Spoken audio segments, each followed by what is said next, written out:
তুলসী জহা ধানৰ প্ৰকল্প চিপাঝাৰ আঞ্চলিক উন্নতি সভা আৰু চিপাঝাৰ আঞ্চলিক ছাত্ৰ সন্থাৰ সপোনৰ এটি প্ৰকল্প। যিহেতু তুলসী জহা ধানে বাছমতী চাউলৰ লগত ফেৰ মাৰিব পৰা গুণসম্পন্ন এই ক্লাইমেট স্মাৰ্ট omega-3 আৰু omega-6 ফেটি এচিড থকা আমাৰ থলুৱা ধান কোনো ৰাসায়নিক সাৰ ব্যৱহাৰ নকৰাকৈ ব্যৱসায়িকভাৱে সফল হ'ব পৰাকৈ এই ধানবিধ প্ৰথম অৱস্থাত 25 বিঘা মাটিত 13জন খেতিয়কক লগত লৈ উন্নীত সভা আৰু ছাত্ৰ সন্থাই কৰিব লৈছে।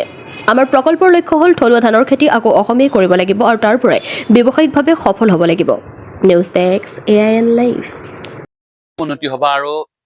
সদৌ অসম ছাত্ৰ সন্থাৰ এটা ভাতৃ সংগঠন। অসম উন্নতি সভাই আমাৰ বিভিন্ন ইকনমিক চেক্টৰত কাম কৰাৰ কাৰণে আমি যিসমূহ প্ৰস্তাৱ লোৱা হৈছিল সেই প্ৰস্তাৱ মৰ্মে চিপাঝাৰ আঞ্চলিক ছাত্ৰ সন্থা আৰু চিপাঝাৰ আঞ্চলিক উন্নতি সভাই আমি থলুৱা আমাৰ যি তুলসী জহা ধান সেই তুলসী জহা ধানৰ আমি এটা প্ৰকল্প হাতত লৈছিলো আৰু আজি সেই প্ৰকল্পটোৰ শুভাৰম্ভণি অনুষ্ঠান। আমি এইকাৰণে তুলসী জহাটো ললো কাৰণ তুলসী জহাটোত omega-3 ফেটি এচিড omega-6 ফেটি এচিডৰ দৰে ঔষধি গুণ এই তুলসী জহাটো আছে আৰু এইটো একদম আমাৰ থলুৱা ধান। আমাৰ যিসমূহ এতিয়া বৰ্তমান হাইব্ৰিড ধানৰ যিসমূহ আমাৰ মানে ইয়াত যিটো আগ্ৰাসন চলি আছে সেই হাইব্ৰিড ধানসমূহত কি হয় আমাৰ মানুহে কৃষকে কিয় হাইব্ৰিড ধানসমূহ কৰিব ল'লে কাৰণ 1 বিঘা মাটিত যদি আমি চাওঁ তেতিয়াহ'লে 18 পৰা 20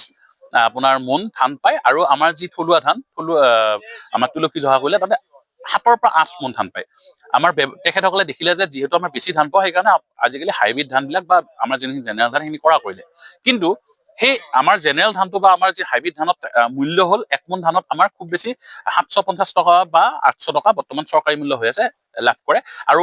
তুলসী জহা যদি আমি 1 মোন ধানত চাব যাওঁ 2500 টকা মানে 3 গুণ বেছি পইচা লাভ কৰে আৰু সেইকাৰণে আমি এই ধানটো বাছি ললো আৰু এই ধানটোৰ আৰু এটা কথা হ'ল ই ক্লাইমেট স্মাৰ্ট ই প্ৰিমিয়াম কোৱালিটিৰ ধান আৰু ই বাছমতীৰ লগত ফেৰ মাৰিব পাৰে আৰু এই কাৰণে আমি যিহেতু বৰ্তমান জহা চাউলে আমাৰ GI টেগ লাভ কৰিছে আৰু আমি থলুৱা অসমীয়া কৃষকসকলে আমাৰ কিন্তু এই থলুৱা ধানটো কৰিবলৈ লাহে লাহে কমাই দিছে। তেখেতসকলে খুব বেছি 1 কঠা মাটিত কৰে 2 কঠা মাটিত কৰে নিজৰ ঘৰত খোৱাৰ কাৰণে ব্যৱস্থা কৰে। আমি কৃষকসকলক উৎসাহ জনাইছো আৰু প্ৰথম অৱস্থাত আমি 15 জন কৃষক লৈ 25 বিঘা মাটি আমি এইবাৰ তুলসী জহা খেতি কৰিছো। আমি এপিডাৰ লগত কথা পাতিছো, এপিডাই কৈছে যে যদি 1 টন বা 2 টন আমাৰ ধান হয় তেখেতসকলে কিন্তু ৰপ্তানি কৰিব আৰু আমি আশা কৰিছো যে আমাৰ যি 25 বিঘা মাটিত ইয়াত আমি 3 টন ধান মানে 3 টন ধান কৰিবলৈ আমি আমাৰ ফচল ওলাবলৈ আমি সক্ষম হ'ম আৰু ইয়াক আমি ৰপ্তানি কৰিম। আমাৰ যদি এই প্ৰকল্পটো আমাৰ সফল হয় তেনেহ'লে আমি গোটেই চিপাঝাৰ ৰাইজকে আমি অনুৰোধ জনাম যে আপোনালোক সকলোৱে তুলসী জহাটো অলপ আগতে যিমান পৰিমাণত কৰিছে তাতকৈ অলপ বেছিকে কৰক যাতে এয়া আপোনাৰ ব্যৱসায়িকভাৱে সফল হ'ব পাৰে আৰু বিশ্ব দৰবাৰত যাতে আমাৰ থলুৱা ধানসমূহ যাতে আমি আকৌ মানে তাতে আমি মূল্যটো বঢ়াব পাৰো কাৰণ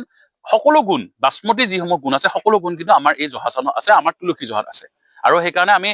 এই প্ৰকল্পটো ললো। আমি আশা কৰিছো আপোনালোকৰ পৰা দিয়া পৰামৰ্শ ৰাইজৰ পৰা দিয়া পৰামৰ্শ বিচাৰিছো যাতে আমি এই প্ৰকল্পটো আগুৱাই লৈ যাব পাৰো।